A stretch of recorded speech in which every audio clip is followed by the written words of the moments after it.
Bonjour à celles et ceux qui nous écoutent, bienvenue au Maître Cube, le podcast qui parle de cubes et plus généralement du jeu de cartes Magic l'Assemblée. Je suis Lucas, votre hôte, et aujourd'hui je suis accompagné de Timothée qui oublie son playmat. Bonjour Timothée, comment ça va ? Bonjour, très bien et toi ?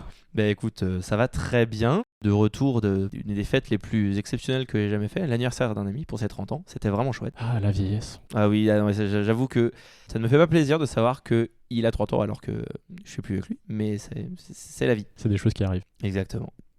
Timothée, tu nous fais le plaisir de nous rejoindre aujourd'hui. Est-ce que tu prendrais quelques petites minutes pour juste te présenter à nos auditeurs et leur raconter un peu ton rapport à Magic et ce qui t'amène ici ? Oui, bien sûr. Alors déjà aussi, c'est mon plaisir d'être sur ce podcast, c'est de juste avoir cette discussion avec toi. Quant à mon rapport à Magic, alors moi je suis relativement jeune par rapport, je pense, à la moyenne d'âge des joueurs de Magic. J'ai 25 ans. Et j'ai commencé à jouer à Magic en 2011-2012, donc sur le premier set Innistrad.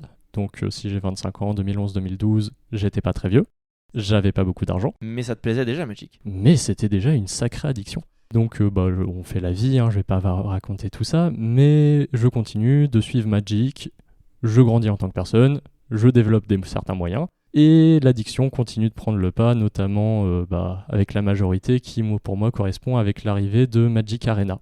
Et donc un moyen gratuit de rentrer dans le compétitif de Magic, de découvrir vraiment ce que c'est de jouer en standard, et à partir de là, moi je vais continuer à être happé par ce jeu, et développer aussi le côté papier, donc rentrer dans des petites communautés locales, continuer de jouer, faire des petits tournois d'abord seul, rencontrer du monde. Et ensuite, ça c'est le plan global de la plupart des magiciens, j'imagine. On rencontre des amis, puis ensuite on va de plus en plus loin dans la France et on fait de plus en plus de bêtises, plus en plus de cartons qui traînent à la maison, ce genre de choses. Globalement, mon lien à Magic, je le considère vraiment presque comme une addiction, mais surtout un mode de vie. Et je me considère légèrement comme un grinder. Je sais pas si... C'est pas un gros mot, t'as le droit de dire ça. Mais effectivement, ça peut peut-être le coup que t'expliques un petit peu ce que t'entends par là. Donc grinder, on est un peu sur le côté... comme le circuit professionnel de Magic est ce qu'il est, on a beaucoup de personnes qui vont tenter de s'améliorer et de faire de plus en plus de résultats. Et pour faire de plus en plus de résultats, faut participer à plus en plus d'événements, de tournois, également d'entraînements préalables.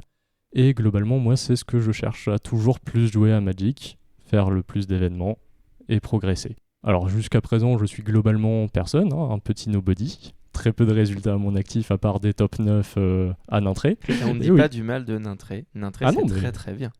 Nintré, c'est extrêmement bien, et 9ème, c'est une place tout à fait acceptable.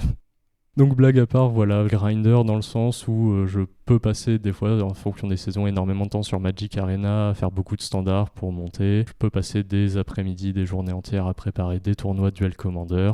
Mais à côté de ça, j'apprécie toujours juste retrouver autour d'un cube ou d'un petit limité. Même si je suis peut-être pas forcément le plus grand adepte, moi ça reste un moyen de décompresser et de conserver Magic comme un moyen de rigoler, un bon moment. Voilà. Et oui, parce que le cube, c'est le meilleur format de Magic. On vous l'a expliqué dans un autre épisode. Aujourd'hui, on est ensemble pour parler d'un vaste sujet, un sujet qui fait un petit peu débat. On va vous parler des Universes Beyond. Concrètement, qu'est-ce que c'est que les Universes Beyond ? Mais justement, on va vous expliquer ça. Globalement, c'est l'intégration de licences externes à Magic au sein du jeu de cartes Magic l'Assemblée. Oui. Non, mais c'est un moyen parfaitement clair de le résumer. On va avoir un média de type comics book, séries télévisées, qui vont créer des personnages, des mécaniques. On va les prendre et essayer de les adapter sous la forme de notre jeu de cartes. En fait, Magic a son propre univers qui a été développé depuis le tout début par Richard Garfield, et donc évidemment par Wizards of the Coast par la suite. On pense évidemment au plan Dominaria, qui est le plan le plus célèbre de Magic, puisque c'est celui sur lequel se sont déroulés la majorité des événements qui ont eu lieu au sein du multivers de Magic. Et c'est ça qui est intéressant, c'est que Magic est un multivers. Donc on pourrait dire, tout ce qui peut exister peut se passer dans Magic. Mais en fait, c'est pas aussi simple que ça. Et c'est un multivers avant que les multivers soient un petit peu plus à la mode. C'est pour d'où vient la différence avec ceux dont on va parler plus tard. Beaucoup de licences trouvent leur place relativement naturellement, d'autres au contraire ont beaucoup plus de mal. Et en fait, les Universes Beyond, ils ont énormément évolué au fil du temps. Universes Beyond, quand ça a été annoncé officiellement en 2021, C'était à la suite de la sortie d'un Secret Lair un petit peu particulier, le Secret Lair Walking Dead. Secret Lair, rapidement, pour ceux qui ne savent pas ce que c'est, puisque, mine de rien, dans l'histoire de Magic, ça fait quelques années, mais ça reste encore relativement récent. Ce sont des produits de luxe, des produits en quantité limitée, qui se trouvent donc sur un site spécifique de Wizards of the Coast, donc Secret Lair, et qui propose des petits coffrets collector à thème avec, la plupart du temps, mais pas toujours, des rééditions de cartes Magic déjà existantes, illustrées par justement de nouvelles personnes, de nouveaux illustrateurs ou illustratrices, dans des nouvelles versions. Donc il y a vraiment ce côté collector cosmétique. D'ailleurs, les tout premiers Secret Lair, je me souviens qu'ils en avaient fait un avec 4 Thalia gardiennes de Traben avec 4 illustrations différentes, 4 Foudres avec 4 illustrations différentes. Et donc au début, ça nous a vraiment été présenté comme ça. Comme un truc pour pimper, quoi, on va dire. Moi j'aime bien les cartes qui brillent. C'était aussi un moyen de réimprimer des cartes qui ne trouvaient pas forcément leur place dans des sets de standard, qui restent techniquement le meilleur moyen pour Wizard de réimprimer des cartes qui sont nécessaires à des milieux compétitifs ou simplement qui n'ont pas été réimprimées que les joueurs recherchent. Et donc le Secret Lair était un moyen d'aller chercher des vieilles cartes, pas forcément vieilles, ou des cartes très recherchées. Donc on parlait de Bolt, enfin Foudre, tout le monde en a besoin, tout le monde veut en jouer. Et donc on associe le plaisir du beau carton avec le fait de vendre directement aux consommateurs. C'est pas sans problème, les boutiques locales vous en parleront, mais c'était un moyen d'apporter directement des cartes aux joueurs. Et si je peux rebondir sur le fait que tu as parlé de Walking Dead comme première Universes Beyond à partir de Secret Lair, j'ai envie de dire que même avant ça, on peut mentionner qu'il y avait eu des fusions préalables avec My Little Pony, donc Mon Petit Poney. Oui, c'est vrai qu'en fait, c'était pas encore officiel, mais il y avait déjà eu une collaboration. Quelle forme elle avait prise exactement ? Alors de mémoire, c'était des coffrets, parce que c'était très vieux et c'est très difficile de trouver les produits scellés, mais c'était des coffrets de 5 cartes, 4 cartes My Little Pony, donc Mon Petit Poney, à l'image des personnages de la série d'animation. Mais à l'époque, c'était en bord gris ou bord argenté. Je suis pas sûr. Oui, tout à fait. C'était des silver bordered, comme les Un-sets, ces extensions qui justement, donc il y a eu Unhinged, Unglued, etc. Et donc, ce que ça faisait, c'est que ces cartes étaient des vraies cartes Magic. Elles avaient un vrai dos de cartes Magic, mais ce n'étaient pas des cartes légales en tournoi. Ça, c'est très très important par rapport au Secret Lair Walking Dead. C'est extrêmement important, et en même temps, il me semble important de se souvenir de ce petit élément parce que c'est, de mon point de vue, quand même la bêta ou l'alpha. C'est vraiment les premiers tests de Wizard de comment est-ce qu'on peut ramener d'autres choses pour faire vendre des produits à nos joueurs. Et en plus, de mémoire, My Little Pony, c'était déjà une licence d'Hasbro à l'époque. Tout à fait. Donc, c'était des proto-Secret Lair où tu n'avais pas la licence à récupérer, mais qui commençait déjà à vendre des cartes à l'unité directement aux joueurs, sans passer par des intermédiaires qui sont les revendeurs. Et en plus, en prenant des licences, des IP, qui n'appartiennent pas directement au monde de Magic. En fait, la raison pour laquelle Walking Dead a été ça s'appelait pas encore Universes Beyond, puisque les Universes Beyond ont été annoncés l'année suivante, en 2021. Mais ils en faisaient clairement partie, que ça a été annoncé comme ils faisaient partie de ce mouvement-là. Walking Dead a fait beaucoup parler de lui parce que c'était des cartes qui n'existaient pas dans Magic. Ce n'étaient pas des versions alternatives de cartes déjà existantes, c'était bien des nouvelles cartes accessibles uniquement via un Secret Lair, donc un coffret collector qui n'était pas accessible dans le temps. On va pas discuter trop longtemps des Secret Lair aujourd'hui, mais pourquoi est-ce que c'est intéressant ? C'est parce que au fil du temps, les Universes Beyond donc, ont continué à s'étendre au sein des Secret Lair, comme par exemple, on peut citer celui de Stranger Things en 2021 ou celui de Street Fighter en 2022. Il y en a eu un entre-temps qui était donc celui d'Arcane à l'occasion de la série Netflix dans l'univers de League of Legends, sauf que là, c'était uniquement des reskins, c'était bien des rééditions de cartes déjà existantes dans des versions alternatives, mais globalement, ça a été dans un premier temps la manière principale qu'a Wizards of the Coast, et d'ailleurs la seule officielle, d'intégrer des licences externes. Tout a changé en 2022. En 2022, pour la première fois, Wizards of the Coast, ils décident de réaliser un produit plus important pour avoir plus d'espace, proposer un produit jouable individuellement, parce que c'était aussi un des reproches qui a été fait au Universes Beyond, c'était j'ai pas envie d'avoir mon Shoryuken au milieu d'un deck qui a pas de rapport avec Street Fighter. Et il y a aussi une grosse logique dans le sens où les Secret Lair où on avait des cartes qui n'étaient pas des réimpressions avaient quand même pour particularité d'être majoritairement jouées en commandeur. parce que certaines avaient un petit aspect « Ah, peut-être qu'on va les tenter en Legacy ou dans les formats éternels où elles sont légales », mais la majorité des joueurs qui les achetaient, c'était pour du Commander.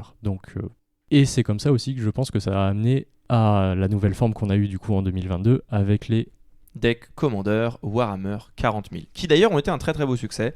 Excellent produit, très bien designé, il y a eu un très chouette travail qui a été effectué par Wizards of the Coast là-dessus. Et ils ont réitéré cette formule d'ailleurs l'année suivante avec des decks Commander Doctor Who, et l'année encore d'après avec des decks Commander Fallout, donc en 2024. Ça a vraiment été leur nouveau produit phare pour intégrer l'Universe Beyond. Ils n'ont pas arrêté de faire des Secret Lair, mais ils se sont dit, ça nous laisse plus de place, c'est des produits plus qualitatifs, et comme ils sont jouables en autonomie, à la fois votre deck il est entier, il a toutes les cartes qui sont thématisées, mais aussi entre eux, vous pouvez jouer des decks Commander Warhammer 40 000 les uns contre les autres. Mais en fait, ça permettait de donner un cadre un petit peu plus cloisonné pour pouvoir jouer avec ces licences.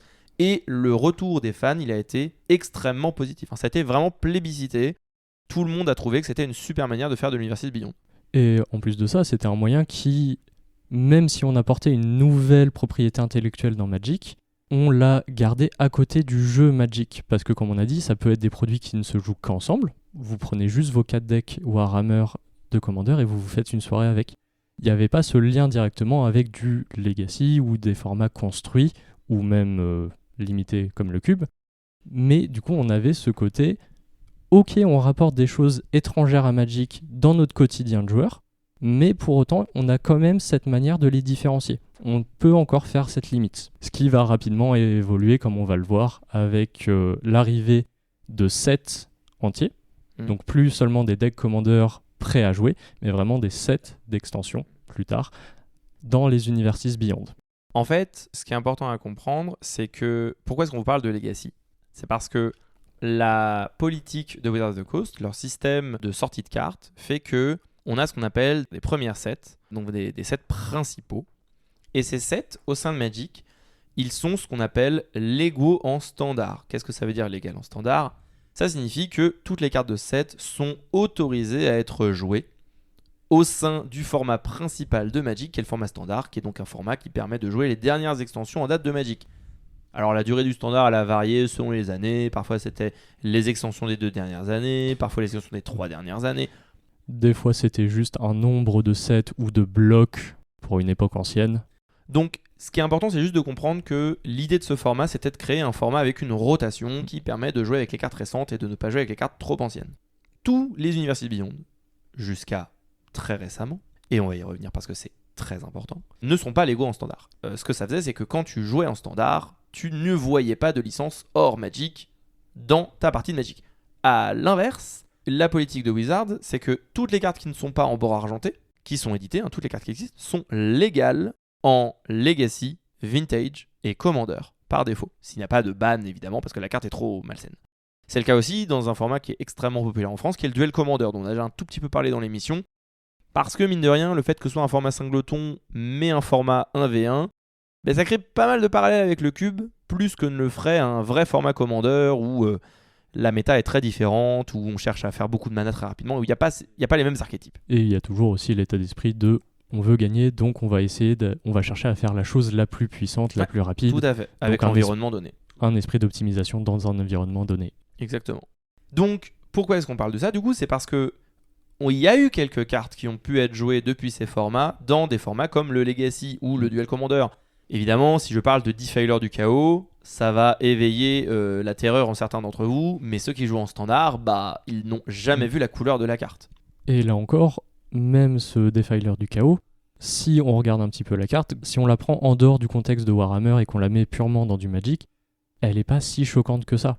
Enfin, peut-être que ça choquera le power level de certains, mais elle ne choque pas en termes d'imagerie. Le nom, globalement, c'est quelque chose qu'on pourrait retrouver, je sais pas, chez un clan Rakdos de Ravnica. Ça pourrait s'intégrer à l'identité de Magic, d'une certaine façon. Oui. Ensuite, Wizards a tenté quelque chose d'un petit peu différent. C'est qu'il a tenté d'intégrer au sein de cette standard une sorte de feuille de cartes supplémentaire, une sorte de liste de cartes en plus, qu'ils allaient intégrer via justement les boosters collector, les boosters d'extension qui sont apparus justement quelques années plus tôt. Et c'est là où on a vu, donc il y a eu en la guerre fratricide, on a eu des cartes Transformers. En Caverne perdue d'Ixalan, on a eu des cartes Jurassic Park. Et donc tu pouvais, dans ton booster, avoir une carte qui n'était pas légale en standard. T'as pas le droit de jouer un Transformer en standard ou t'as pas le droit de jouer un Tyrannosaure en standard. Alors laissez-moi vous dire que heureusement qu'on pouvait pas jouer un Tyrannosaure en standard parce que déjà j'aurais joué en standard. Mais au-delà de ça, c'est parce que ça aurait été un peu trop fort. Oui, non, clairement, ça aurait été trop fort. Ça aurait été drôle quand même. Oui. Petit Optimus Prime là. Ouais, ça aurait été rigolo de me voir jouer en standard déjà. Oui, surtout. Ça n'a pas été très bien reçu par les joueurs. En fait, il y avait le plaisir de pouvoir ouvrir des cartes un petit peu cool, mais déjà, ça commençait à faire fusionner l'univers de Magic, les cartes vraiment propres à Magic, au sein de justement ce qui était pas Magic, quoi. Et ça n'a pas été reçu par tout le monde de la même manière. Disons que ça n'a pas été bien reçu parce qu'il y avait ce côté exactement de mélange des univers qui ne plaisait pas à certains.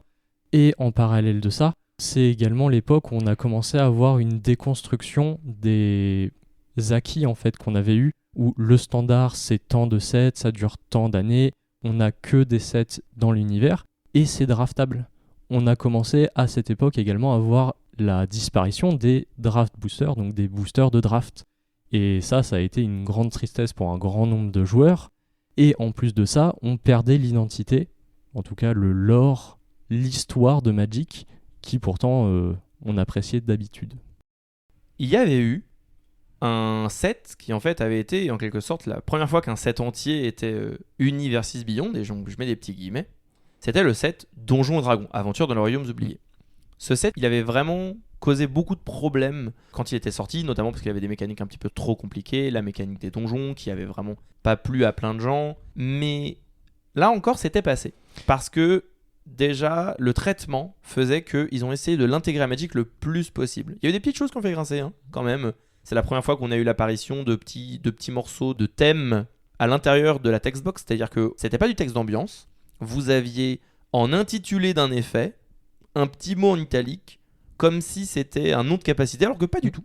Juste, c'était pour thématiser un petit peu la carte. Effectivement, d'un côté, moi, pour Donjons et Dragons, j'ai un avis un peu différent là-dessus, où j'ai adoré ce set. Je jouais en standard à l'époque, et vraiment, j'aimais énormément.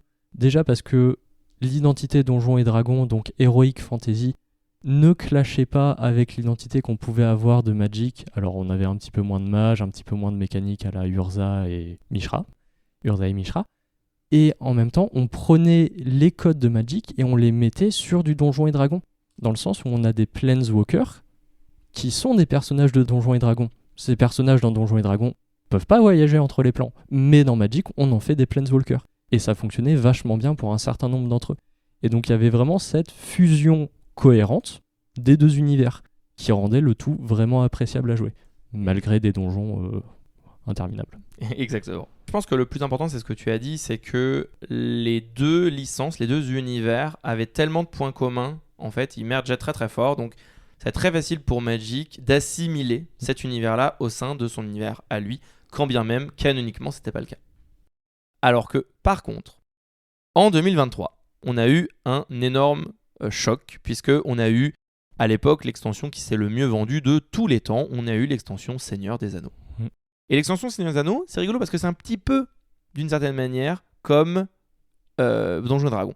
On pourrait se dire que oui, c'est de l'heroic fantasy, que les joueurs de Magic, ils vont avoir leur bulle d'influence. Bah oui, on connaît Tolkien, oui, on a regardé les films, oui, on est fan. Ça devrait forcément que nous plaire. Il devrait y avoir que du positif. Et d'ailleurs, ça a été principalement le cas. C'est un set qui est très apprécié par les joueurs, et notamment des joueurs plus de longue date. Il y a quelques cartes un petit peu trop fortes, on vous voit l'anneau unique, mais et on voit les Orkish Bowmaster aussi. Mais au global, c'était plutôt bien reçu. Par contre, c'était la première fois où du coup, ça a créé un afflux massif de joueurs et de joueuses qui ne jouaient pas à Magic avant, qui sont venus pour Seigneur des Anneaux. Et cette dynamique-là, ils l'ont reproduit plus tard, notamment avec, en 2025, le set Final Fantasy. C'est-à-dire que c'était la première fois que Wizards of the Coast réalisait un set complet avec tous les produits autour, des decks commandeurs, une extension draftable standard, des boosters collector évidemment, mais aussi des decks de démarrage avec un duel deck justement pour un starter pack comme ils appellent ça. Donc il y a eu l'intégralité des produits, et là vraiment on s'est dit waouh, mais en fait là ça prend une place énorme, c'est vraiment la sortie principale de l'année. Et de la même façon, oui, c'est ça, il y a eu l'aspect marketing, donc faire la publicité autour de ce set pour attirer au-delà de Magic. Et comme tu dis, c'est tout l'écosystème où Bah évidemment qu'on a donné le droit à des boutiquiers, non pas des boutiquiers, des personnes qui font des produits autour de Magic, donc des playmats, des tapis, des pochettes, des deckbox, de faire les droits en même temps. On a également amené tout ça sur les plateformes digitales, Magic Arena et Modo. Et donc on avait vraiment l'entièreté du monde Magic qui était aux couleurs du Seigneur des Anneaux. Et ensuite de Final Fantasy. Oui, parce que c'est vrai qu'on n'a pas parlé de Magic Online, mini aparté, quand je vous parlais de Defiler du Chaos, qui est une carte extrêmement puissante, hein, d'accord ? Vraiment considéré que c'est une carte qui a marqué les formats qui ont la possibilité de la jouer. Cette carte, elle a clairement le power level pour faire partie d'un cube comme le Vintage Cube par exemple. Eh bien sachez que sur Magic Online, comme la carte n'existe pas, vous ne pouvez pas l'intégrer. Et ça a été un vrai problème où pour la première fois, on avait vraiment des gros soucis de corrélation entre les versions digitales du jeu et les versions papier. Pourquoi ? Donc, sans rentrer trop dans le détail parce que c'est vraiment du juridique et que on n'a pas les contrats sous les yeux, mais pour faire simple, Wizards of the Coast avait le droit d'exploiter cette licence dans un cadre très spécifique qui était des cartes papier dans des produits commandeurs. Donc ça répondait vraiment à des critères très stricts. Et la diffusion sur plateforme digitale n'en faisait pas partie. Ce qui fait qu'ils avaient l'impossibilité de sortir ces mêmes cartes, ces mêmes produits sur une plateforme digitale comme Modo. En 2024, on a un nouveau type de produit encore qui sort en Universes Beyond. Ce sont les Beyond Boosters. Donc le but c'était de faire des tout petits boosters, un petit peu comme ils avaient fait avec Aftermath. Et ils ont le fait pour Assassin's Creed. Bon, on va passer rapidement là-dessus. Ça a été un gigabid. Wizards of the Coast l'a reconnu comme un gigabid. Oui, ça les a pas empêchés de réessayer, mais ça a été reconnu comme un gigabid. Et à raison, notamment parce que c'était des sets édités directement en moderne, comme pour Lord of the Ring, que le power level n'était pas là. Enfin, globalement, les cartes n'étaient pas forcément suffisamment intéressantes pour être jouées en moderne, à l'exception de quelques-unes, mais ça n'a jamais fait une part importante du moderne. Et de la même façon, le prix des boosters était trop élevé par rapport à la quantité ou à la valeur que tu en tirais. Ce n'était pas draftable, donc moins d'intérêt d'en acheter. Et à côté de ça aussi, le choix de la licence Assassin's Creed, peut-être qu'on apprécie, mais je sais pas si on a un grand nombre de fans de la licence de jeu au sein de notre communauté Magic. Après, on peut se rassurer, ils ont bien retenu la leçon. En 2025, ce n'est pas 1, mais c'est 2, c'est même plus, c'est même 3 parce qu'on aura Avatar à la fin de l'année. Wizards of the Coast a choisi des licences beaucoup plus porteuses, beaucoup plus populaires, et c'est ainsi qu'on a eu la nouvelle extension la plus vendue de tous les temps de l'histoire de Magic, Final Fantasy. Et encore à ce niveau, on n'a pas les chiffres parce que si ça se trouve, Final Fantasy avait déjà battu le record de Lord of the Ring, mais Spider-Man va peut-être battre les records de Final Fantasy. Ça me ferait beaucoup de peine, mais ce n'est pas impossible. Final Fantasy est la première extension Universes Beyond à être légale en standard. Ça a été une annonce qui a été faite fin 2024 par Wizards of the Coast. Et en fait, on peut ne pas se rendre compte à quel point cette annonce, elle change tout, à quel point elle bouleverse le monde de Magic. Mais en fait, ce que ça veut dire, c'est que demain, le visage de Magic, sur les Pro Tours, les tournois, les championnats du monde, c'est ce que tu disais en disant c'est le format compétitif le plus représenté. En fait, le standard aujourd'hui n'est plus uniquement l'univers interne à Magic, c'est des licences qui ne sont pas Magic. Maintenant, Magic, ça devient un système de jeu au sein duquel s'intègrent différents univers, différentes licences. Spider-Man, donc, c'est la dernière extension récemment à avoir bénéficié donc, de ce traitement qui va sortir à la fin de la semaine là, dont on est en train d'enregistrer. C'est-à-dire que vous aurez l'épisode, l'extension viendra de sortir. Et c'est un peu, ça marque le nouveau tournant d'Universes Beyond, puisque maintenant, il n'y a plus cette logique d'avoir des produits isolés, des produits qui sont mis de côté en parallèle. Là maintenant, le produit phare, le produit principal de Magic, il peut être Universes Beyond. Si on peut revenir un petit peu aussi sur toute cette période, c'est que à la base, comme on l'a rappelé, les Universes Beyond étaient quand même vachement orientés vers les joueurs de Commander. Alors il y avait d'autres issues à la marge, mais c'était pour les joueurs de Commander. Wizard, parce qu'ils savent que le standard, c'était quand même normalement, il y a quelques années, c'était leur format d'entrée pour les joueurs, c'était par là qu'on commençait, ont essayé de revitaliser le standard qui se faisait manger des parts de marché par le Commander en insérant des Universes Beyond dans le standard. Ce qu'ils avaient promis d'ailleurs de ne jamais faire au début des premiers Universes Beyond. On reviendra là-dessus. Mais du coup, on se retrouve avec un format standard qui a tenté d'être revitalisé par les Universes Beyond, qui au final se fait encore plus grappiller par les joueurs de Commander, qui ont besoin de ces produits, ou en tout cas qui les veulent, mais qui au final ne vont pas forcément jouer en standard pour autant. Et donc leur stratégie marketing a peut-être fonctionné du point de vue du marché, mais pour la communauté, on ne se retrouve pas avec des formats forcément plus remuants. C'est la raison pour laquelle, on va vite le voir, les Universes Beyond sont très loin de faire l'unanimité. Pourquoi les Universes Beyond, ça fait autant débat? On a déjà évoqué pas mal d'aspects. C'est vrai que c'est très loin d'être populaire et beaucoup de personnes considèrent que ça ferait mieux de ne pas exister. J'ai presque envie de dire que oui, c'est très loin d'être populaire, mais c'est extrêmement polarisant au sein de la communauté, dans le sens où trouver un entre-deux entre « ah, je déteste », vraiment, il y a des personnes qui veulent jamais voir ça dans leur Magic, donc c'est leur opinion. Et à l'autre côté, on a des personnes qui ont commencé Magic avec des Universes Beyond et qui voient pas le problème, et à raison. Enfin, ils ont commencé comme ça, c'est Final Fantasy, c'est leur set préféré, ils ont adoré, les cartes sont trop bien, les joueurs apprécient les cartes. Il est où le problème en fait? Le plus gros problème en général qui est soulevé par les joueurs qui justement n'aiment pas les Universes Beyond, on en a déjà un petit peu parlé, c'est que malgré le fait que Magic soit un système de jeu, Magic est bien plus que ça.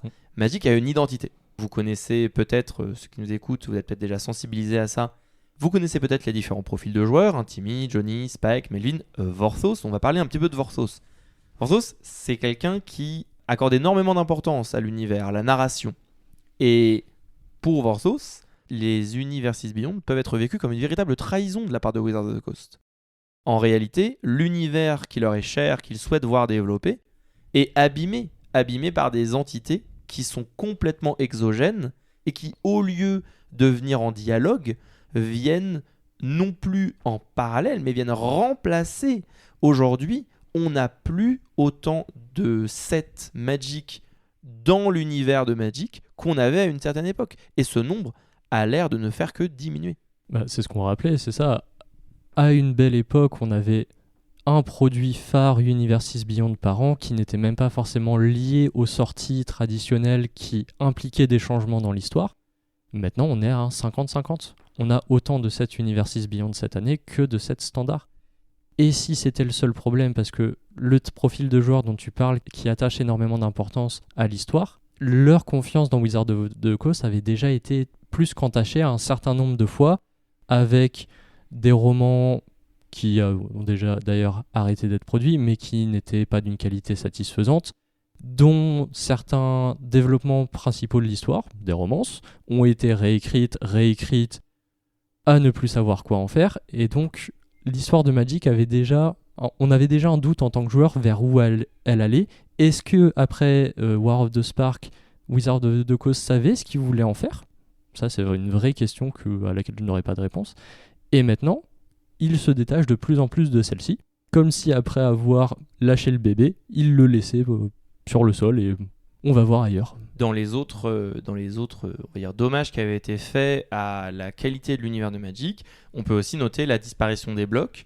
En réalité, une des principales raisons annoncées par Wizards of the Coast pour le fait d'avoir cessé de faire des blocs, donc qu'est-ce qu'on appelle un bloc? On appelle un bloc une série d'extensions, donc 3 souvent, parfois 2, qui en fait se situent sur le même plan de Magic, et où du coup, il y a une histoire commune qui s'enchaîne entre ces différentes extensions, ce qui fait qu'au cours d'une année de Magic, on a une narration, une histoire qui va pouvoir être racontée à travers non pas 300 cartes, mais peut-être 600, 700 cartes différentes, et qui laisse le temps à l'histoire de pouvoir évoluer, de se développer, que les joueurs se l'approprient.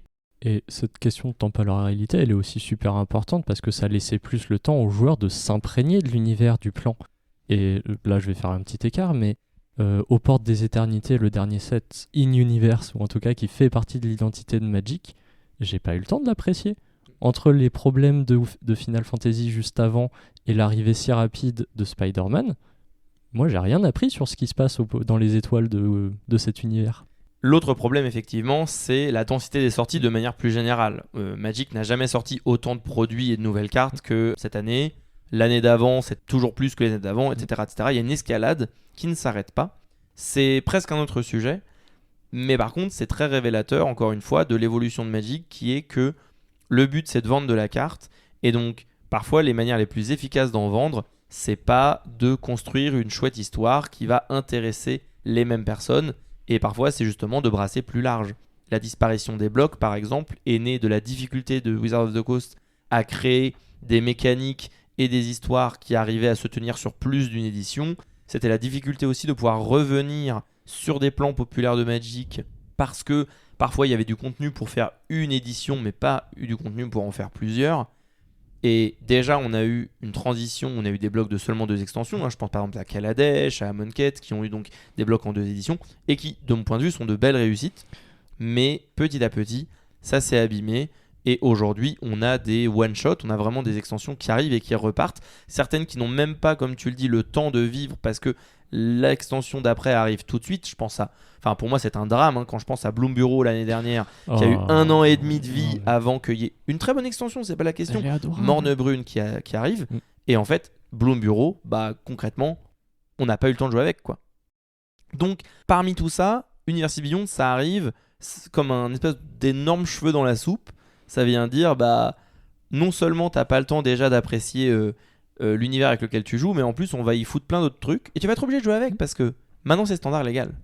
On va plus te poser la question de est-ce que t'as envie ou pas de jouer avec. C'est presque au lieu du cheveu dans la soupe, moi c'est le dernier clou du cercueil dans le sens où on avait déjà énormément de problèmes à comment est-ce qu'on vit avec ces univers qu'on a, comment est-ce qu'on fait vivre ces histoires. 1 set, 2 sets, 3 sets, comment est-ce qu'on les fait? Est-ce que c'est des histoires sur le site internet? Est-ce que c'est juste le flavor text des cartes? Comment est-ce qu'on fait vivre tout ça? Et maintenant, on a Universes Beyond qui vient vous dire « Ok, vous allez faire la même chose, mais avec moitié moins.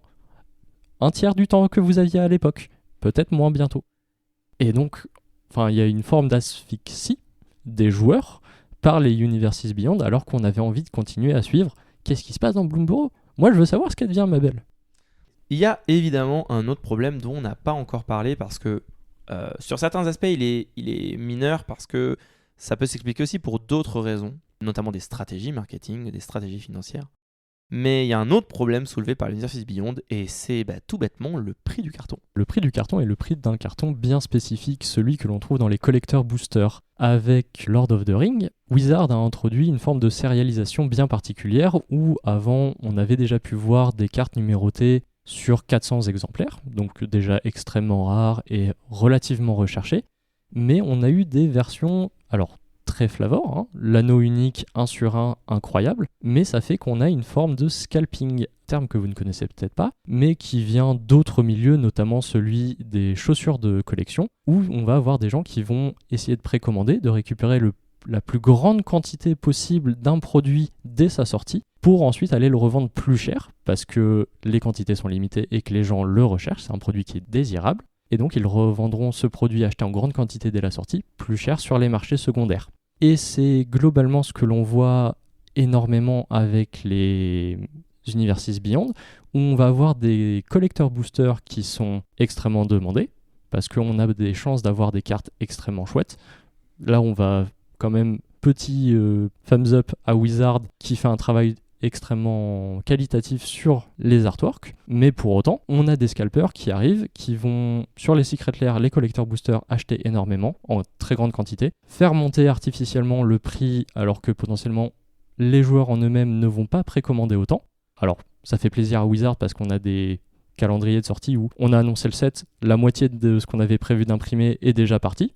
Trop bien, on sait qu'on sera on fera des bénéfices. Oui, pour parler en tant que quelqu'un qui travaille dans le milieu de l'édition du jeu, c'est vrai que c'est extrêmement rassurant de voir des quantités de précommandes qui sont gigantesques, de constater que on sait que notre produit, il est désiré, il est souhaité par les joueurs, mais si dans la finalité des choses, et là je vais parler plus dans ma fibre, on va dire ma fibre humaine, moins ma fibre commerciale pour le coup, mais si je me dis que le jeu sur lequel on a travaillé, il est acheté, là c'est bon, les bénéfices sont dans la poche, mais que en fait il n'arrive pas jusqu'aux joueurs et aux joueuses parce que justement la personne qui l'a acheté, c'est quelqu'un qui va tenter juste de se faire du bénéfice là-dessus, mais en fait ce n'est pas notre cible.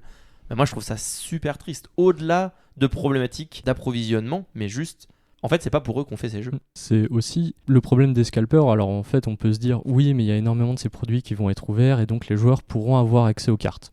Alors déjà ils auront peut-être pas forcément accès aux cartes dans la version qu'ils veulent, parce qu'on a cette différenciation des raretés maintenant, avec les versions alternatives, des foils bien spécifiques qui augmentent de plus en plus le nombre de versions d'une carte. Mais passons. Le fait est que, à cause d'une forme de scalping, causée en partie par Wizard qui met en place des systèmes de rareté de plus en plus élevés, les boutiques vont avoir de plus en plus de mal à s'approvisionner, et donc certains produits vont coûter de plus en plus cher. Et c'est aussi ce qu'on va voir où on va toujours avoir des boosters à 6, peut-être 7 euros en fonction d'où vous habitez pour des sets in-universe classiques de Play Booster, mais dès qu'on va rentrer dans du Universes Beyond, même sans parler de booster collector, on va potentiellement arriver à du 10 euros pour avoir un Play Booster de Final Fantasy, si vous arrivez à en trouver, ce qui est de moins en moins évident. C'est Universes Beyond, on comprend maintenant plus facilement pourquoi est-ce que il pose problème à plein de personnes.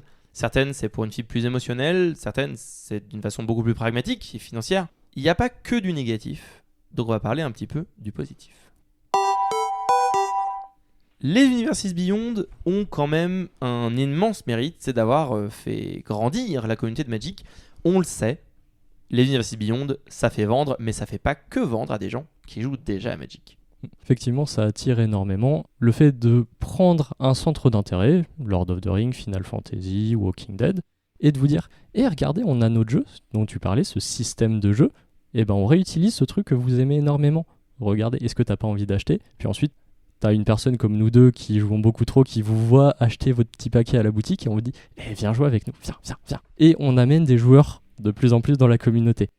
Cela dit, je sais pas si on a encore suffisamment de recul sur les Universes Beyond pour savoir à quel point on va garder ces joueurs dans la communauté, ou est-ce que ça va juste être des collectionneurs, et de la même façon, à quel point ces nouveaux joueurs vont pouvoir faire le pas vers d'autres formats que les premiers qu'ils vont tester.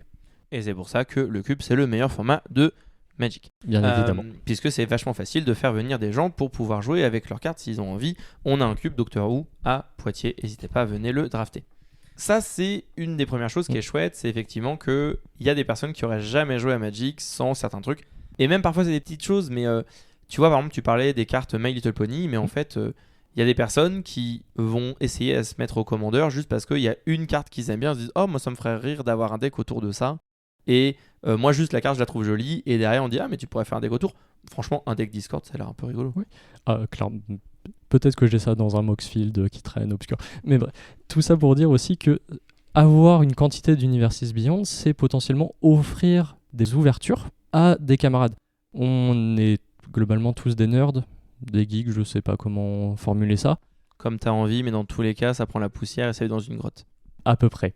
On va avoir des copains nerds qui ne joueront pas forcément à Magic, mais qui joueront à d'autres choses. Mais le fait de diversifier ces Universes Beyond, ça permet d'aller chercher ce petit camarade qu'on côtoie, qui ne joue pas à Magic, et lui dire « regarde, bah oui, j'ai ce personnage de Assassin's Creed, je sais que tu as joué pendant des heures à ce jeu, tu veux pas le build en Commander ? C'est marrant, ensuite tu vas passer 4 heures autour d'une table un soir, et on finira pas la partie. » Il y a une autre raison pour laquelle je pense que les Universes Beyond, ils ont quand même réussi à trouver leur public, dans une certaine mesure. C'est que Magic, ce n'est pas que une expérience immersive. Ce n'est pas que une expérience compétitive. Magic, c'est aussi, et je sais que pour plein de gens qui nous écoutent, ce sera peut-être difficile à croire, vous êtes tous des grinders comme Timothée, et vous êtes tous à essayer de faire votre 8-0 sur votre, sur votre gros tournoi, mais, parfois, Magic, c'est aussi juste pour s'amuser. Et quand je dis s'amuser, oui, on prend du plaisir à jouer à Magic, même quand on tryhard et qu'on essaie vraiment de gagner. Moi, je suis le premier à prendre beaucoup de plaisir en essayant de jouer sérieusement. Mais parfois, on aime bien juste jouer de manière plus comique, plus burlesque, moins engagée en fait, ou juste on se désinvestit un petit peu plus du résultat final de la partie. Mais ce qui compte pour nous, c'est juste de faire des actions qui vont générer des émotions à la table. Bah, moi, je suis désolé, mais le meilleur counter-spell qui existe par rapport à ce critère-là, dessus, il y a Bob l'éponge. Cryptic Command. Non, je suis parfaitement d'accord avec ce que tu dis. Et dans ce sens-là, les Universes Beyond, c'est aussi un moyen de laisser aux joueurs des formes de narration.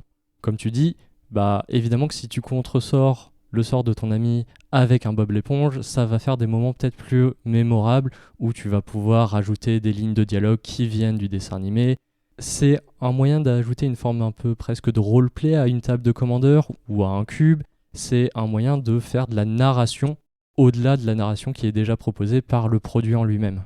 Et Magic est déjà un jeu avec un univers très hétéroclite, un univers varié, un univers qui se renouvelle dans des directions très différentes. On ne peut nier que c'est étrange d'avoir à la fois des étudiants de Strixhaven avec des dragons de Tarkir, alors qu'en parallèle de ça, on va avoir des vampires et des loups-garous. Mais l'ensemble arrive à trouver une raison d'être parce qu'il va y avoir des choses pour les relier. Et parfois, malgré le fait que les licences en elles-mêmes n'arrivent pas à se relier les unes aux autres, enfin, c'est difficile de relier Bob l'éponge et Transformers, mais en fait, parfois, la bonne manière de relier Bob l'éponge, Transformers et un dragon, c'est juste de dire, mais en fait, moi, ce que je fais, c'est des trucs cool, c'est des trucs drôles. Et en fait, là, juste, oui, j'ai mon dragon obèse, et ensuite, il va dire non en se tortillant et en agitant les pattes parce que cette scène de Bob l'éponge me fait rire, parce que cette scène dans Arcane, elle m'a marqué, et parce que c'est cool de, dans le même deck, jouer Megatron et Optimus Prime, quoi. Ouais, et puis j'ai aussi envie de dire que si on parle d'autres médias, par exemple, prenons une série télévisée, une saison d'une série, potentiellement, vous avez le droit d'avoir un épisode qui va complètement changer le ton, et vous aviez une série policière autour d'un meurtre insolvable, et là, vous avez un épisode à la plage. Alors peut-être ça va choquer, peut-être ça va faire bizarre, mais peut-être aussi ce sera drôle, peut-être que vous passerez quand même un bon moment. Alors après, il faut doser, évidemment, tout est une question de bonne gestion et de bonne mise en place. Mais avoir un Bob l'éponge qui arrive au milieu d'une table de commandeur où vous jouez Olivia Voldaren, Nicole Bolas et je sais pas, une Liliana, potentiellement c'est aussi l'aspect comique pour souffler un peu. Et je pense que à quel point vous prenez le jeu au sérieux, et le mot sérieux est important, c'est pas seulement à quel point vous jouez sérieusement. C'est à quel point vous prenez le jeu au sérieux et pour moi crucial dans cette appréciation-là, de ce plaisir-là. Si jamais pour vous Magic, c'est quelque chose avec lequel on ne rigole pas, c'est quelque chose d'un petit peu sacré. Et je dis pas ça pour me moquer, vraiment très sérieusement. Et puis on respecte l'opinion. Oui, exactement. Pour le coup. Très juste. Si jamais pour vous, ça revêt un caractère un peu sacré, un petit peu noble, je comprends que vous n'aimiez pas, que pour vous on abîme le matériau d'origine, la chose qui vous a fait tomber amoureux de ce jeu. Mais en fait, une autre manière de le voir, alors si vous jouez en standard, et dans ce cas-là, je comprends que ce soit plus difficile pour vous, mais dans pas mal d'autres formats, dans pas mal d'autres contextes, n'oubliez pas, et dans le cas du cube c'est super important, n'oubliez pas que vous n'êtes pas obligé de jouer avec ces cartes. Ces cartes-là, vous n'en êtes peut-être pas la cible, et toutes les cartes ne sont peut-être pas pour vous. C'est un discours que Mark Rosewater tient beaucoup, et je pense que parfois il le galvaude un petit peu, il l'utilise à outrance pour justement justifier que les cartes sont trop chères pour toi, mais c'est pas grave. Ça, je pense que c'est un problème. Par contre, peut-être qu'une carte, juste, elle n'est pas pour toi par rapport au plaisir qu'elle procure, par rapport à ce qu'elle vient chercher. Déjà, on a des profils de joueurs différents. Timmy, Johnny, Spike, des joueurs qui aiment les combos, des joueurs qui aiment les 10-10, des joueurs qui aiment les 1 mana, je gagne la partie. Mais en fait, il y a différentes cartes pour différents joueurs, et peut-être que le contresort Bob l'éponge, il est juste pas pour vous. Bon, maintenant qu'on a dit tout ça, c'est bien beau, on a parlé d'University Beyond, mais ce qu'on aimerait avant tout, c'est de parler de cube, parce que... on est là pour ça. Il paraît, hein. Quand on fait un cube, parfois c'est pas super facile d'intégrer des cartes University Beyond. Alors, on va parler du niveau 0, hein. Vous en avez rien à faire de l'univers et de l'illustration qu'il y a sur votre carte. Ce n'est pas un problème, vous pouvez quasiment passer à la section suivante. Cette section n'est pas pour vous. C'est ça, c'est si vous avez juste un intérêt pour ce qui se passe dans le carré du bas de la carte, dans ce cas, oui, vous pouvez passer à la section suivante. Si vous avez aussi un petit intérêt pour ce qui se passe dans le carré du haut de la carte, on peut rester. Ça va être intéressant. L'idée, c'est que Magic a essayé de faire quelque chose qui est, de mon point de vue, une très bonne idée et à la fois une idée un peu empoisonnée parce que c'est très difficile à tenir sur le temps, à mettre en place, et donc on en voit déjà les limites aujourd'hui. C'est les Universes Within. Disons que c'est un pansement qui fonctionnait au début, mais la plaie a continué de s'agrandir et que du coup, le pansement, il est vraiment les bras écartés entre deux falaises et il essaye de tenir, quoi. Voilà. Et Mercurochrome, le pansement des héros. Hein. On en aurait bien besoin là tout de suite, parce que concrètement, cette plaie béante dont tu parles, c'est que comment est-ce que tu veux tenir le coup quand il y a environ 500-600 nouvelles cartes Universes Beyond par an? Les Universes Within, concrètement, qu'est-ce que c'est? Les Universes Within, c'était donc quand on avait des cartes mécaniquement uniques qui sortaient via ce qu'on appelle les Universes Beyond. Donc par exemple, on va prendre Rick Grimes, personnage de Walking Dead, qui avait été édité en tant que de Rick Grimes. c'était une carte qui appartenait à un Universes Beyond. Plus tard, parce qu'il y a eu des plaintes ou qu'on avait besoin de réimprimer cette carte, mais qu'on n'avait plus les droits, notamment, parce qu'on ne pouvait plus réimprimer Rick Grimes parce que c'est la propriété intellectuelle de quelqu'un d'autre, on l'a transformé en un personnage dans l'univers de Magic, en l'occurrence un personnage qui, de mémoire, prend place sur Innistrad, qui vient d'Innistrad, qui affronte des zombies, donc il y a une forme de cohérence vis-à-vis des deux personnages, c'est pas... Ils font les choses bien, on va dire. Et cette carte devient donc une carte de Magic à part entière, le nom change, on n'est plus sur Rick Grimes. Est-ce que tu as le nom de mémoire ? Oui, c'est Greymond Avacyn's Stalwart. Voilà, magnifique soldat et humain qui brandit le symbole d'Avacyn, avec la lumière qui brille. Et donc, on se retrouve avec un personnage, ou en tout cas une carte qui mécaniquement avait été conçue pour un personnage qui ne vient pas de Magic the Gathering, mais on le réadapte dans le sens inverse pour l'intégrer à un univers cohérent qui est celui de l'histoire de Magic. Quand Magic a fait ça, globalement les joueurs étaient très satisfaits, mais ça a mis longtemps. En fait, si on récapitule, le Walking Dead est sorti en 2020. Cette carte n'est sortie, si je ne dis pas de bêtises, qu'en 2023. 2023. Donc pendant 3 ans, si vous vouliez jouer cette carte, mais que vous n'aviez pas envie d'avoir Rick dans votre cube, vous étiez obligé de faire ça. Et donc vous avez dû attendre 3 ans pour avoir une version qui vous évoquait un petit peu plus le lore de Magic. Mais le problème, c'est qu'aujourd'hui, c'est la politique d'impression de ces cartes-là qui est mise en danger par Wizards of the Coast. Faut peut-être aussi qu'on évoque la manière dont ça a été fait, parce que ces cartes, elles n'ont pas été imprimées au statut de cartes rares ou mythiques dans une extension de standard. Elles ont été réimprimées via la liste, paix à son âme. La liste qui était globalement, alors j'ai plus les chiffres en tête, mais potentiellement l'équivalent c'était un booster sur 8. Vous alliez ouvrir une carte de la liste dans vos play boosters à l'époque. Dans les boosters d'extension. Et c'est bien pour ça que The List, c'est parce que la liste est morte avec les boosters d'extension, c'est-à-dire en 2024. Et ça permettait de réimprimer ces cartes-là dans un contexte justement hors extension, un petit peu comme avec les bonus sheets, ces feuilles de cartes qui justement ne contenaient pas les cartes de l'extension, mais des cartes en dehors de l'extension. On pense par exemple aux chefs-d'œuvre comme les inventions de Kaladesh ou les expéditions de Zendikar. Expéditions de Zendikar, pardon. Là, le problème, c'est que il n'y a plus de liste. Et donc maintenant, comment on réimprime ça ? Il n'y a plus de liste, et aussi, depuis que la liste a disparu, le nombre d'Universes Beyond a fait qu'augmenter. Et si on n'arrivait déjà pas à suivre la cadence d'impression de Within Universes Within, comment est-ce qu'on peut le faire maintenant où la moitié des sets sont des Universes Beyond ? Évidemment que Wizard n'a pas le calendrier pour faire ça, alors c'est un peu de leur faute à la base, mais va falloir trouver une solution. Donc pour certaines de ces cartes, vous avez une alternative et on en est très heureux. Pour plein de cartes, c'est pas le cas. Impossible de trouver un Transformers qui ne soit pas en version Transformers. Ou encore, ce n'est pas possible de trouver des versions non Final Fantasy, des cartes Final Fantasy. Alors on pourrait dire que elles viennent de sortir après tout. Et Final Fantasy n'est pas forcément la pire extension en termes de cohérence avec l'univers interne de Magic. Dans tous les cas, c'est très simple. Si on résume, à partir du moment où les Universes Beyond n'étaient pas en Secret Lair, donc à partir Warhammer, Doctor Who, Fallout, n'espérez pas trouver une version in-universe. Et c'est là que Spider-Man arrive et que là on a un coup de tonnerre, je ne sais pas comment dire ça autrement, sur Arena. L'intégralité du set arrive, enfin. Non. Mais en Universes Within. C'est pas vrai. La raison pour laquelle Wizard fait ça, c'est pas parce que c'est des saints, c'est pas parce qu'ils ont changé d'avis, et nous ça nous inquiète beaucoup. C'est pas parce qu'ils ont écouté les joueurs. Voilà, c'est parce qu'ils ont pas eu les droits.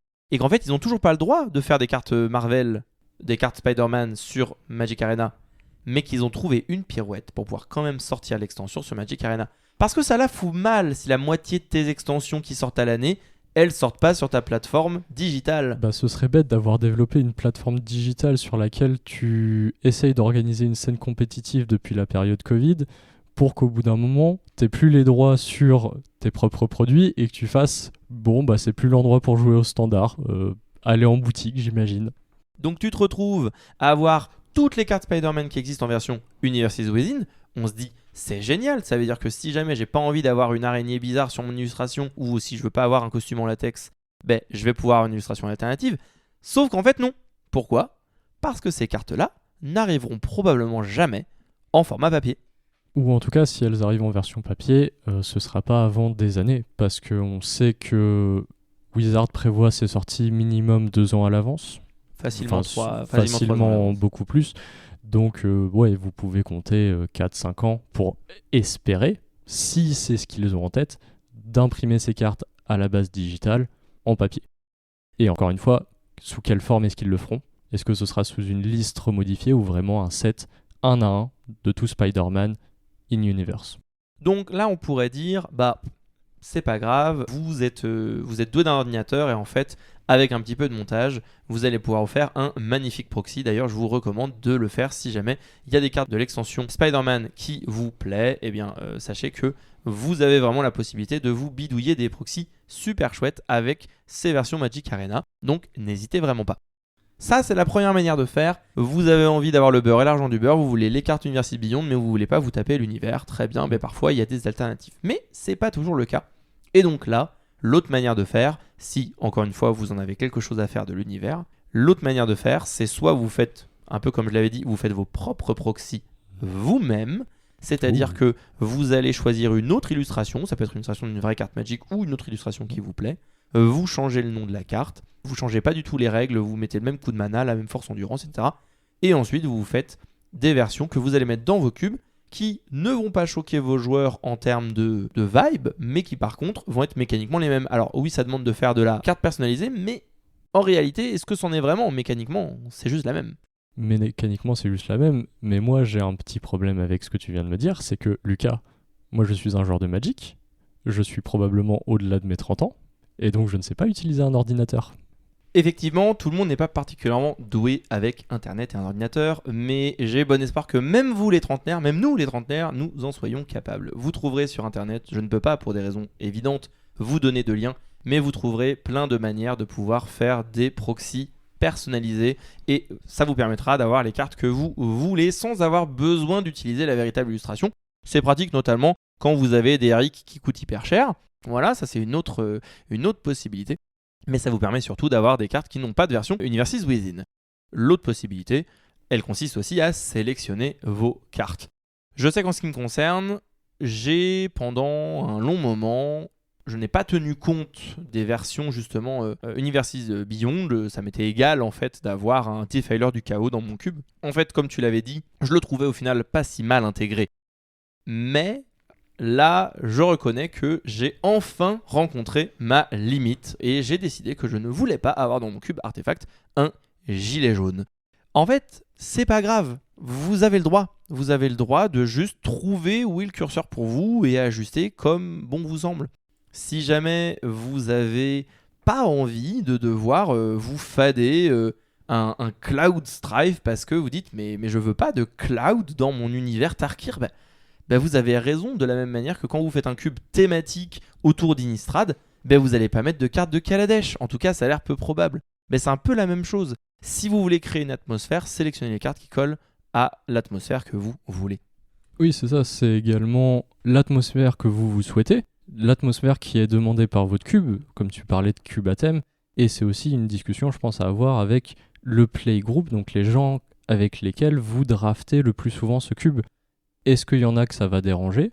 On est d'accord, c'est leur opinion. Est-ce qu'ils peuvent passer au-dessus de cette opinion si c'est pour une carte d'un Universes Beyond que vous mettez dans votre cube, votre gilet jaune ou votre bagel, au choix ? Ou est-ce que va vraiment y avoir besoin de trouver des alternatives ?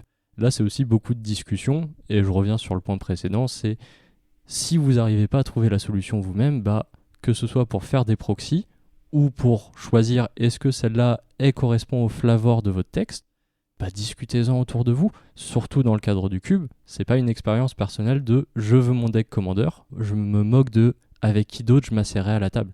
Là, le cube, c'est vraiment une expérience narrative partagée. Il y a un dernier point que je voulais aborder sur comment intégrer des cartes Universes Beyond au sein de vos cubes. Mini aparté, il y a aussi un autre truc dont on n'a pas parlé, c'est vous pouvez aussi faire des cubes entièrement centrés autour d'un Universes Beyond. Ça va être dur de faire un cube uniquement Bob l'éponge, si vous ne faites pas plein de custom cards. Par contre, faire un cube Doctor Who ou un cube Seigneur des Anneaux, c'est beaucoup plus facile. Je sais que dans les vieilles extensions, tu as beaucoup d'éponges de mer ou d'étoiles de mer. Donc, mais il va falloir peut-être faire beaucoup de custom cards. Je sais pas si l'expérience de jeu sera très agréable, mais vous pouvez essayer. je vous encourage. En tout cas, on ne vous dissuade pas, ça c'est sûr. Bien au contraire. Donc le dernier point que je voulais aborder, c'est que parfois, au sein d'une extension, et je ne parle pas forcément des Universes Beyond, on va avoir certaines mécaniques inédites, certaines mécaniques spécifiques à l'extension en question. Si jamais vous avez des cartes Universes Beyond qui vous plaisent, mais que mécaniquement, elles apportent quelque chose d'unique, de nouveau, potentiellement nommé, potentiellement qui va apporter un nouveau mot-clé, je vous enjoins vraiment à précautionneusement vous poser la question du prix en complexité que vous ajoutez à votre cube avec ça. Personnellement, je vais décourager personne de mettre une carte avec lanceur de toile de la nouvelle extension Spider-Man si jamais il trouve que la carte elle est parfaite dans son cube. Mais ces mécaniques en général, elles ont de la résonance aussi via un univers, aussi via le fait qu'elles vont se répéter et donc que vous allez vous familiariser avec la mécanique. De la même manière que plein d'extensions récentes ont eu des mécaniques un petit peu compliquées, prenez soin de regarder si mécaniquement la carte est en dialogue avec le reste de votre cube. Si je pense à une extension qui pourtant n'est pas Universes Beyond, mais qui est un petit peu à la limite, qui joue avec les codes, je veux parler de Croise Tonnerre, en fait, si on regarde Croise Tonnerre, Shoot the Sheriff, c'est particulier comme carte, parce que c'est complètement en dehors de ce que fait votre cube en temps normal. Si vous dites détruisez une créature qui n'est pas hors la loi, alors qu'aucune autre carte de votre cube ne fait attention à ce qu'est un hors la loi, mais vous allez avoir des gens qui ne se rendent même pas compte que leur créature est vulnérable à ce removal, et d'autres qui en fait vont justement passer leur temps à regarder est-ce que ça c'est un mercenaire, est-ce que ça c'est un assassin.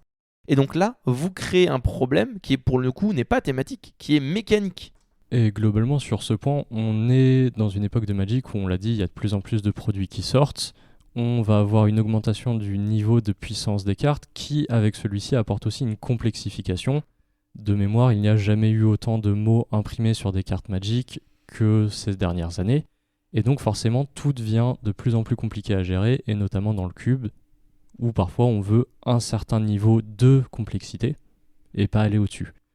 En l'occurrence, notamment sur Croise Tonnerre, il y a aussi la question des reminder text. Donc comment est-ce qu'on rappelle une mécanique ? Et ça fait aussi appel à qui s'adresse le cube. Est-ce qu'on est vraiment sur des vétérans expérimentés qui globalement connaîtront la majorité des règles parce qu'ils auront commencé à devenir judge et qu'ils auront lu des pavés et des pavés de règles ? Ou est-ce qu'on s'adresse plutôt à des joueurs pas forcément débutants mais pas non plus entièrement plongés et baignés dans la soupe Magic depuis des années ? On a parlé de pourquoi les Universes Beyond c'était bien. On a parlé de pourquoi les Universes Beyond c'était pas bien. On a parlé de comment vous alliez pouvoir utiliser les Universes Beyond et vous a même fait un historique de ce que c'est que les Universes Beyond. Maintenant la question c'est, on a dit hier c'était quoi, on a dit aujourd'hui c'était quoi, demain les Universes Beyond c'est quoi ? Oui, et la question c'est plutôt pas les Universes Beyond, mais qu'est-ce que va devenir Magic demain ?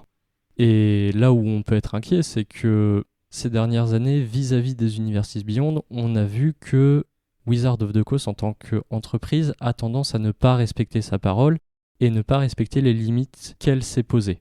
La seule chose qu'elle a respectée jusqu'à maintenant, pas toujours, mais beaucoup trop à mon goût, c'est la Reserve List. Et c'est bien dommage. Oui, effectivement. À quand Universes Beyond Reserve List ? Ah oui. Ah non.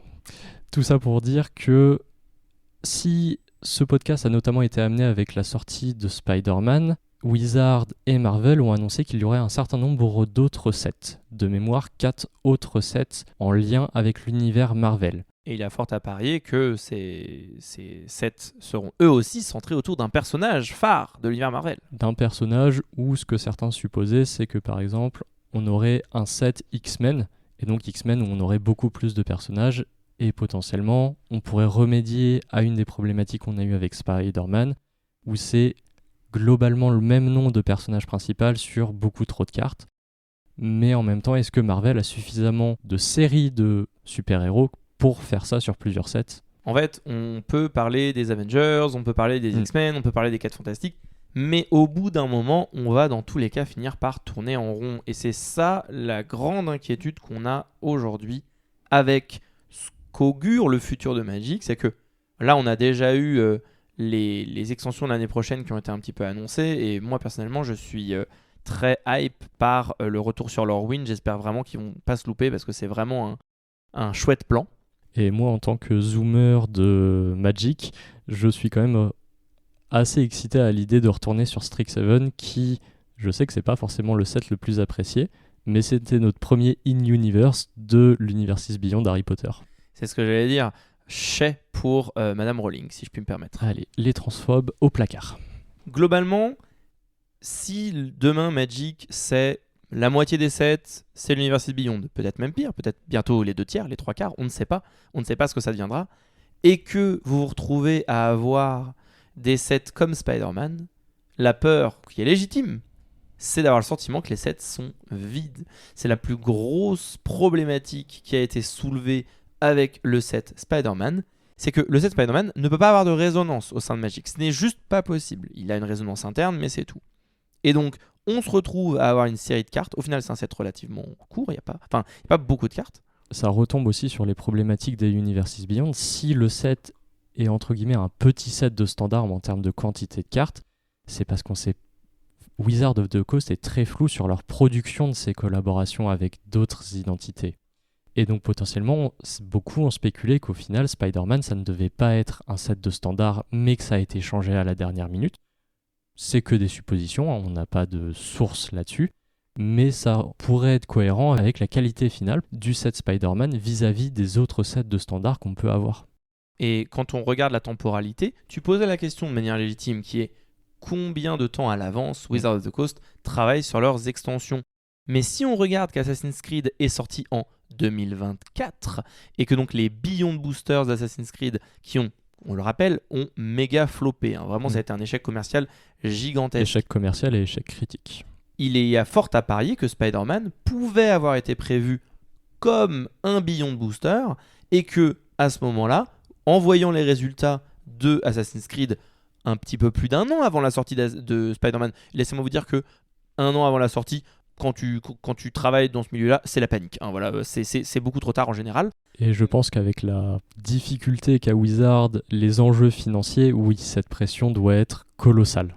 Et donc, il y a fort à parier que ce produit a été réajusté. Peut-être que des cartes ont été reproduites en plus. Peut-être qu'ils ont essayé d'arrondir un petit peu les angles pour avoir un produit qui puisse être dans des play boosters et donc sortir dans des boosters un petit peu plus ajustés.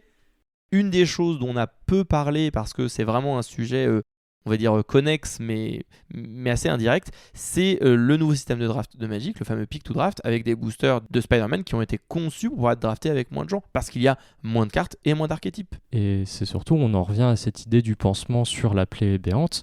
On a aussi l'impression que le Pick to Draft, donc ce système pour drafter à 4, c'est pareil, on n'est pas sûr de ce qu'on fait, on n'est pas sûr de prévoir. On trouve une solution à la dernière minute, on la teste un petit peu, on essaye d'équilibrer, mais au final, on n'a pas suffisamment le temps pour produire de la qualité. Donc demain, est-ce qu'on aura des nouveaux Universus Beyond qui seront chouettes, qui seront bien construits et qui nous donneront envie ? On l'espère. Avatar sort à la fin de l'année et en tant que grand fan d'Avatar, le dernier maître de l'air, j'ai beaucoup d'espoir dans cette extension et j'espère qu'elle va nous donner des cartes magiques avec lesquelles j'aurai plaisir à jouer. Mais en soi, on est pétri d'incertitudes. Si demain c'est un set Marvel par an, moi je ne sais pas dans quelle mesure je vais continuer à être investi dans l'annonce de ces nouvelles sorties. J'ai beau apprécier Marvel, si je voulais jouer à un jeu de cartes Marvel, je jouerais à Marvel Snap. Et de la même façon, la question sur les Universus Beyond va au-delà de Marvel, c'est à quel point on va pouvoir continuer de trouver des identités intellectuelles, donc des licences, qui permettront de faire quelque chose de chouette. Warhammer, ça fonctionnait très bien. On pourrait y revenir et avoir des deck commanders de qualité. Mais au bout d'un moment, le filon va aussi s'épuiser.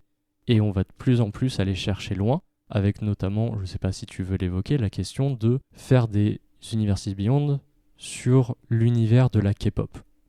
Ce qui en a fait crier beaucoup. Alors il y a aussi du positif. Même sur ce sujet, il y a du positif à tirer. Mais à quel moment est-ce que on ira chercher trop loin au final pour les Universus Beyond? Moi, je fais partie des...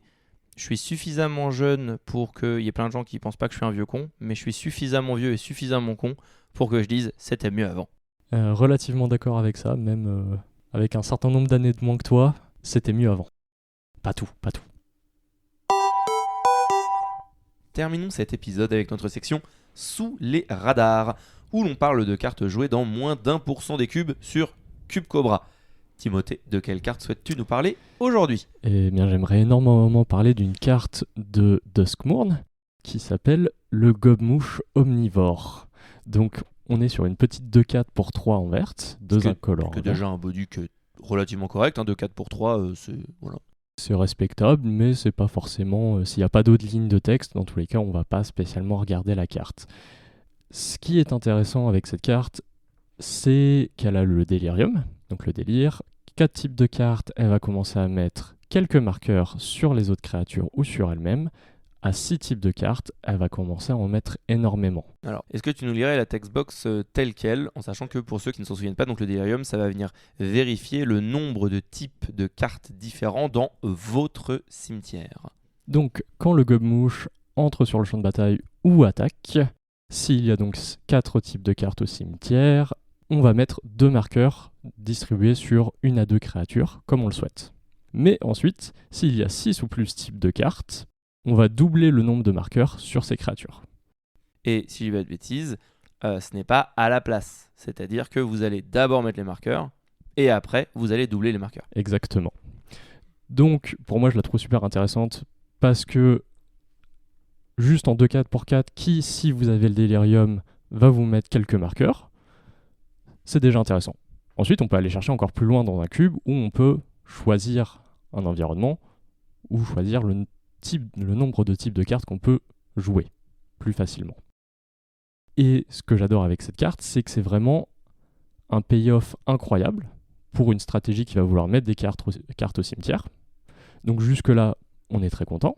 Vous avez votre petite 2-4 qui va mettre potentiellement 2 marqueurs pour 3 mana quand elle attaque et quand elle entre. Oui, il faut pas oublier que c'est un titan en fait. Le postulat de base, c'est que... Alors, si tant est que vous avez réussi à mettre le délirium, si vous avez joué votre carte et que vous n'avez pas encore le délirium, c'est peut-être un peu dommage. Et peut-être que vous comptez sur le fait de l'atteindre le tour d'après et que votre carte va te faire tuer entre-temps, ça ce serait dommage. Mais dans le cas où vous avez le délirium, vous avez mis 4-6 de stats pour 3 mana en arrivant en jeu. Même si elle se fait gérer, pour peu que vous ayez réparti les stats, vous aurez gardé plus de +2 en stats sur une note de bovette. Donc, elle fait déjà de la value quand elle arrive, et le fait que ce soit un titan, donc par titan on entend les créatures qui ont un effet quand elles arrivent en jeu et quand elles attaquent, ce qui est donc une synergie qui est caractéristique du cycle de titan qui était apparu il y a bien longtemps avec Magic 2010 de mémoire. Il me semble, c'est ça. Magic 2010, donc titan primitif, titan de la fournaise, etc. C'est un pattern de déclenchement de capacité qui est extrêmement fort parce que comme il y a l'effet d'arriver en jeu, vous avez une value même si jamais votre adversaire a un removal.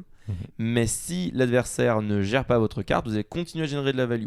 Ce qui veut dire que, contrairement à toutes les créatures avec un effet d'arrivée en jeu, qui justement ont ce défaut de dire maintenant j'ai fait mon truc, donc en fait, moi la créature, en fait tu t'en fous un peu de moi. Celle-ci, elle dit non, en fait, il va falloir quand même que tu t'occupes de moi. C'est ça, c'est des créatures qui vont potentiellement avoir un effet d'arrivée en jeu qui est intéressant et potentiellement inquiétant, mais qui vont avoir un effet boule de neige où le plus longtemps elles vont rester sur le champ de bataille, le plus compliqué la partie va être pour votre adversaire. Et pour revenir au contexte du cube, c'est ce que tu as mentionné Lucas, c'est que oui, il faut quand même avoir le délirium, ce qui n'est pas forcément évident, notamment en cube, ou mettre un terrain au cimetière. Si votre environnement ne présente pas de fetchland, ça va être compliqué. Mais pour autant, ce que j'adore avec cette carte, c'est justement qu'elle est extrêmement satisfaisante une fois qu'elle fonctionne. Elle va être compliquée à faire fonctionner, ça j'en suis parfaitement conscient. Mais le moment où vous arrivez à la faire fonctionner et où votre adversaire n'a plus de quoi la gérer, parce que même si c'est un drop 3, c'est rare d'avoir le délirium au tour 3 en cube, et donc va vraiment y avoir cette satisfaction d'avoir une menace à 3 mana en fin de partie qui va dire votre petit 1-1 qui est resté depuis super longtemps parce que votre adversaire n'avait pas de raison de la gérer, maintenant ça va devenir une 3-3. Après, de toute façon, il peut mettre les marqueurs sur lui-même. Donc s'il n'est pas géré, dans tous les cas, l'adversaire il risque de perdre cette partie. Alors elle n'a pas d'évasion, elle n'a pas le piétinement, elle n'a pas de mots-clés qui lui permettent de push les dégâts. C'est ce qui fait que justement, je pense qu'elle sera pas trop oppressive, et en soi ça peut être une bonne chose. Ça va venir valoriser les créatures qui ont de l'évasion, ça va venir vous encourager à ne pas mettre tous vos œufs dans le même panier, donc ça en soi c'est quelque chose qu'on aime, ça donne des choix plus intéressants. Je pense que en cube d'expérience, le Delirium c'est quelque chose qui s'atteint relativement facilement dans le bon deck. 6 types de cartes, c'est loin d'être automatique. 6 types de cartes, on est d'accord, c'est loin d'être automatique, mais c'est à la fois du coup dans la construction de votre cube. Est-ce que parce que vous avez quand même comme moi envie de jouer cette petite pet card, est-ce que vous voulez pas rajouter, je sais pas, un Starfire, un enchantement avec le tribal pour donner accès à potentiellement un type de carte supplémentaire? Est-ce que vous voulez peut-être mettre un Planeswalker qui est peut-être pas non plus le type de carte le plus commun en cube? Et donc c'est aussi comment est-ce que vous réfléchissez autour de cette carte? Parce que moi je suis d'accord qu'elle a une synergie Delirium, donc forcément vous allez vouloir mettre des cartes au cimetière, mais aussi simplement essayer d'avoir 4 types de cartes dans votre construction de cube, alors que vous jouez un archétype qui va être plutôt basé sur juste Power Matter, donc la force de vos créatures, ou simplement synergie marqueur +1/+1. Et c'est aussi, même si elle a l'air relativement stricte dans sa condition pour fonctionner, je trouve qu'elle s'inclut possiblement dans un certain nombre d'archétypes, et c'est aussi pour ça que je l'aime beaucoup. Je pense que le Live the Dream, vraiment le truc qu'on espère, c'est avoir un deck déjà marqueur, où justement ce qui va se passer, c'est que vous allez la jouer, vous aurez déjà 6 types dans vos cimetières, et là vous allez pouvoir doubler sur tout votre board, et ça va être incroyable. Bon, celui-ci, je pense que c'est peu probable qu'il arrive, mais un petit peu à la manière de la plupart des Planeswalkers où on cherche pas à atteindre l'ultimate, et les 2 premières capacités, souvent c'est la raison pour laquelle on joue la carte. Je pense, alors là on n'est pas sur 2 capacités, on est sur 3 capacités, mais si je pense à Jace V2, oui, l'inéluctabilité qui est donnée par l'ultimate, c'est important, mais la première raison pour laquelle on joue, c'est pas ça, c'est bien parce que le reste de ses capacités fait qu'il te procure de la value et qui t'aide à maintenir la pression sur la table. Cette carte, tu l'as choisie parce qu'elle n'est pas jouée dans beaucoup de cubes, elle est jouée dans combien de cubes, dis-moi? Dans 0,4% des cubes total sur Cube Cobra, donc ça représente 1174 cubes précisément. Le thème Delirium, c'est un thème qui est relativement populaire parce que, de manière générale, les thèmes autour du cimetière sont relativement populaires dans le contexte du cube. C'est vrai que cette carte, elle est assez récente, donc ça excuse en grande partie son ratio de présence parce qu'il y a beaucoup de personnes qui ne la connaissent pas encore. Mais justement, c'est pour ça qu'on est là. C'est une carte hyper cool. Et comme tu l'as dit, je pense que moi, la chose que j'aime le plus, c'est vraiment le fait que elle va, même si tu n'arrives pas à avoir l'effet boule de neige qui dit t'as 6 types dans ton cimetière et tu roules sur l'adversaire, la manière dont elle va générer des marqueurs répartis un peu comme tu veux, c'est en général à moindre coût et de manière plus souple que beaucoup de cartes qui font la même chose. Et moi je reviens aussi beaucoup, j'ai envie de faire fonctionner cette carte dans plein de formats, pas seulement en cube, donc notamment je l'avais testé en pionnier. Et l'idée c'est que il y a très souvent où tu vas juste te retrouver avec le plancher de la carte, c'est-à-dire une de 4 pour 3, donc pas forcément super excitant. Mais le plus tu vas essayer de jouer autour, et le plus tu vas apprécier la jouer en fait. Il y a aussi cet effet boule de neige dans l'appréciation de la carte par les joueurs, et je trouve que c'est quand même important. La carte dont moi j'avais choisi de vous parler, c'est Vétéran d'infanterie. Vétéran d'infanterie, c'est un humain et soldat 1-1 pour un petit mana blanc, donc une petite 1-1 pour 1. Elle ne paye pas de mine, elle a une capacité activée, elle peut s'engager pour donner +1/+1 à une créature attaquante ciblée. Cette carte est jouée dans 0,84% des cubes, soit 2497 cubes sur Cube Cobra. Donc, pas spécialement une carte si populaire que ça. Et moi je trouve que c'est une petite carte d'aggro assez incroyable, c'est vraiment une de mes pet cards. Alors évidemment, vous n'allez pas la trouver dans des cubes extrêmement power, hein. Ne pensez pas trouver Vétéran d'infanterie dans un vintage cube, mais je trouve que c'est une carte qui a des applications qui génèrent des choix intéressants. Et ça, c'est quelque chose que j'aime beaucoup. Concrètement, le plancher de la carte, c'est que c'est une 1-1 pour 1 qui va pouvoir donc booster un de vos attaquants ou qui va pouvoir attaquer. Bon, clairement, attaquer, elle le fera pas souvent. A priori, elle le fera que si elle est la seule créature attaquante ou que vous voulez vraiment disperser au maximum vos créatures parce que votre adversaire a un certain nombre de bloqueurs. Mais l'intérêt de la carte, évidemment, il n'est pas là. Il va être dans le fait de booster vos autres attaquants, donc vos autres créatures. On peut évidemment voir les synergies dans un plan Winnie White aggro. On va avoir plein de petites bêtes et donc du coup, ça va nous aider à purger damage. En fait, pour moi, le premier intérêt de la carte, il est que ça va rendre tous les blocs beaucoup plus durs. Vous savez la puissance d'un tricks de combat qui dit bah en fait potentiellement tu pensais que ton bloc il était bien, je vais bloquer parce que avec ma 4-4 je pense que je vais tuer ta 3-3 et en fait de nulle part votre adversaire joue une croissance gigantesque, bah en fait non ma 3-3 c'est une C6, je vais tuer ta 4-4 et moi ma bête elle va pas mourir. Ça on connaît la puissance. En fait ça c'est un petit trick de combat sur patte. Alors il est visible, votre adversaire peut s'y attendre, enfin j'espère qu'il s'y attend parce que sinon c'est un peu dommage. Mais le truc c'est que vous avez des 2-2, votre adversaire a des 2-2. Ben là maintenant comment est-ce qu'il bloque? S'il veut bloquer une 2-2, lui il sait qu'il va perdre une de ses créatures et vous non. Potentiellement, c'est-à-dire qu'il va devoir mettre 2 créatures sur la même pour pouvoir s'assurer de quand même trade votre bête. Mais du coup, si jamais il fait ça, bah vous n'allez pas le mettre dessus, votre petit +1/+1. Vous allez le mettre sur une autre créature qui soit a été bloquée, soit au contraire, a push les dégâts. Et donc vous allez rentrer un dégât de plus. Et donc oui, un dégât, on se dit c'est pas grand-chose, mais je vous rappelle que la carte elle a coûté un mana. Donc moi je trouve que déjà, ça rend les phases d'attaque beaucoup plus compliquées pour l'adversaire, pour un coût en carte et en mana qui est assez dérisoire.